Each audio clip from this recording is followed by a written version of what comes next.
basically, Abu Abdurrahman's question is very crystal clear. He's talking about the Muslim minorities in Europe and in non-Muslim countries, and that they have been infiltrated. And this is a fact. Muslim communities have been infiltrated by the enemies of Islam, whether it is intelligence powers, whether it is deviant sects and cults, trying to undermine true Islam. So they infest the Muslim community with deviant theories, ideas, beliefs, you name it, they've got it. And one of the easiest way to demolish the Muslim community is to corrupt the females.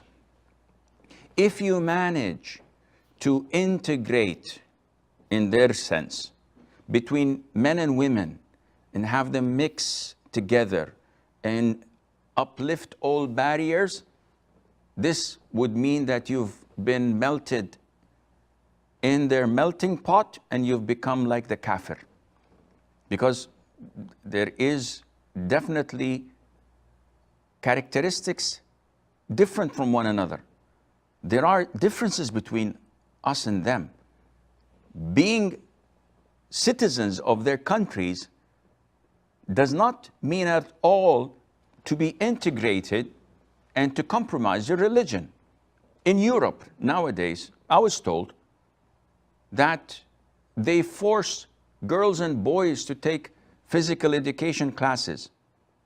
And this means that they have to swim in the same swimming pool at school.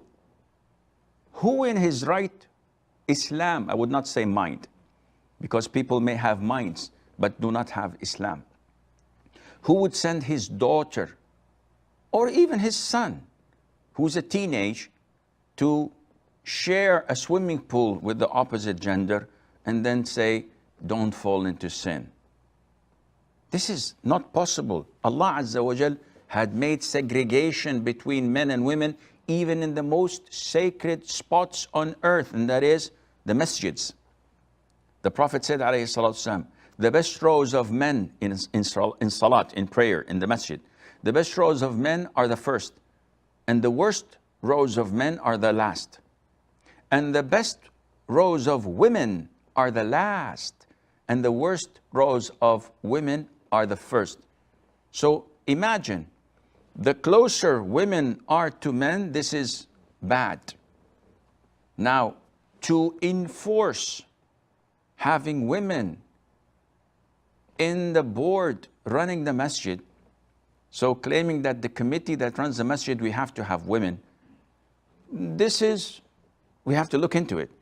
If they are totally segregated, they never mix, they never meet, it's only limited to emails or a WhatsApp group where the women take care of the women's section and they view their needs and their ideas in order to improve and to run the women's section properly, and that is it, this is halal.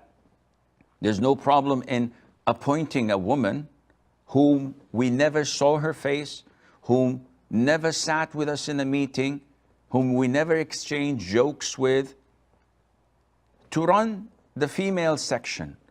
She knows everything about the maintenance, what the food, when the food of iftar is served, the classes to be run, the Q&As, when they are submitted and answered and delivered, etc. But if by saying that running a masjid is not gender oriented, this is wrong.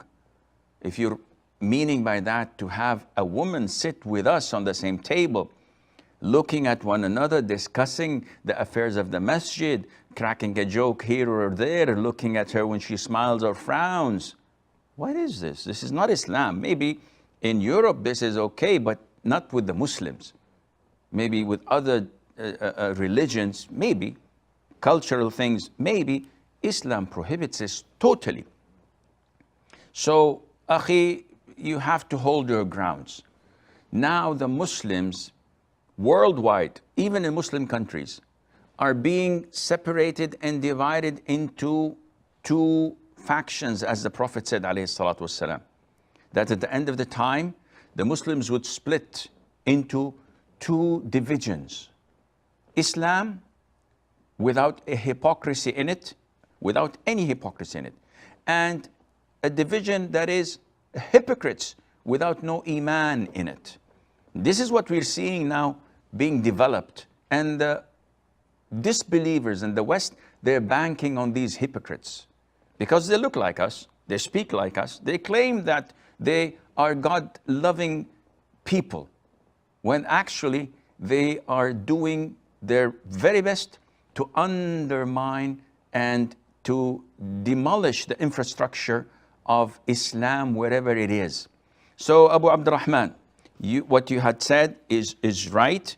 And when the Prophet said, alayhi an-nisa'u shaqa'iqur rijal, meaning that women are the sisters of men, in the sense that they share the same religious obligation, he did not say that they were equal. Rather, he said that in regards to religious commitment, when they're ordered to pray like they pray, fast like they fast, give zakat like they, exactly the same. But no one says that women have to do jihad like men. No one says that the women have to provide for her husband like a husband has to do that. And there are so many differences between them. Among them is that they must not at all share with them platforms, or like we see nowadays, a number of du'at are sitting and sharing the platform, the stage with other women. And they're talking and they're discussing, what is this? This is like Islam Virgin 2020? This is not permissible. So many da'is nowadays have no problem in having selfies with women. I don't know if Islam changed or the da'is have changed. So hold your ground, ask Allah for al-thabat. The Prophet ﷺ always used to say, O turners of hearts, make my heart steadfast on your way, on your religion. And may Allah Azza wa Jal make us all steadfast.